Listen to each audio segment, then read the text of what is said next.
बिस्मिल्लाहिर्रहमानिर्रहीम। Welcome to my kitchen. आज हम आपके साथ मज़ेदार मसालेदार बीफ कलेजी कढ़ाई की रेसिपी शेयर करेंगे। बहुत ही यमी टेस्टी और स्पाइसी बनके रेडी होती है, बहुत ही मज़ेदार लगती है। आइए स्टार्ट करते हैं। इसके लिए मैंने हाफ़ केजी कलेजी ली है। उसके अंदर मैं ग्रीन चिली ऐड कर दूंगी। 1 टेबल स्पून भर के लेना है। लहसुन अदरक का पेस्ट शामिल करेंगे 1 टेबल स्पून। कुटी हुई लाल मिर्च इसके अंदर ऐड करेंगे 1 टेबल स्पून। कुटी हुई लाल मिर्च का फ्लेवर इसमें बहुत अच्छा आता है। अब इसके अंदर मैं गरम मसाला ऐड करूंगी 1 टीस्पून।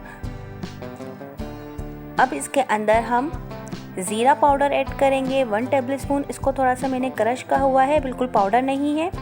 अब इसके अंदर मैं काली मिर्च ऐड करूंगी, ब्लैक पेपर 1 टीस्पून, ये भी हमें शामिल करनी है इसके अंदर।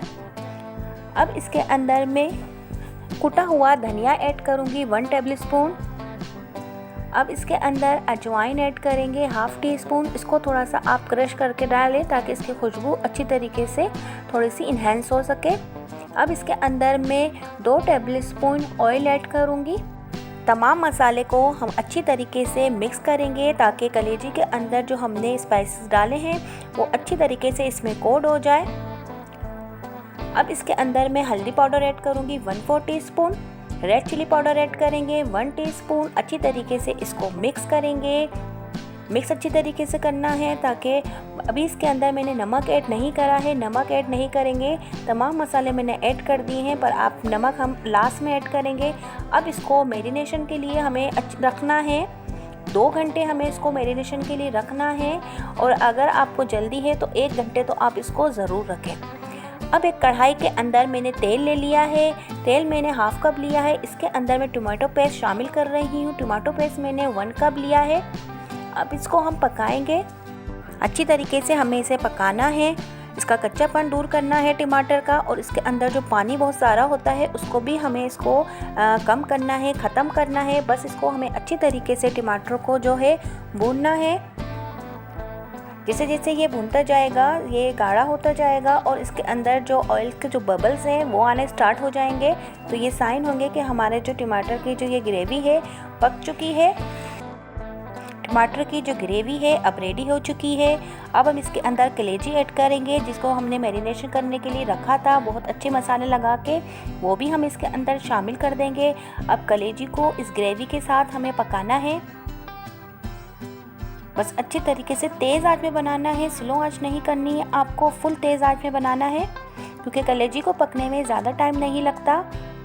और याद रखें अभी तक हमने इसके अंदर नमक ऐड नहीं किया है। नमक लास्ट में ऐड करने की वजह ये है कि ताकि हमारी कलेजी जो है हार्ड ना हो जाए। इस वजह से कलेजी में जो है नमक जो है लास्ट में ऐड किया जाता है। बस अच्छी तरीके से तेज़ आंच में हम इसको पकाएंगे इन मसालों के साथ। अब लास्ट में मैं इसके अंदर नमक ऐड कर रही हूँ 1 टीस्पून। अच्छी तरीके से मिक्स करेंगे। याद रखें फ्लेम हमें तेज़ ही रखनी है, स्लो में नहीं बनाना इसको। ये देखिए अच्छे से सारा जो मसाला है हमारे कलेजी के ऊपर कोट हो चुका है।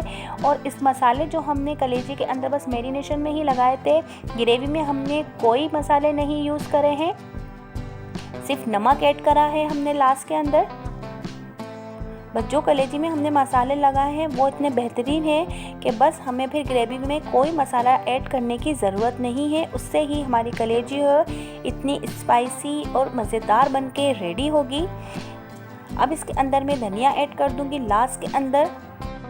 धनिया ऐड करने के बाद थोड़ी सी देर हम इसको बस मज़ीद और पकाएंगे, जस्ट 1 से 2 मिनट। ये देखिए कितनी ज़बरदस्त सी कलेजी हमारी रेडी हो चुकी है। अब मैं इसको डिश आउट कर लूँगी। अगर आपको मेरी रेसिपी पसंद आई है तो प्लीज़ लाइक करें, कमेंट्स करें, सब्सक्राइब करें, शेयर करें। मिलते हैं अगली रेसिपी पे। अल्लाह हाफिज़।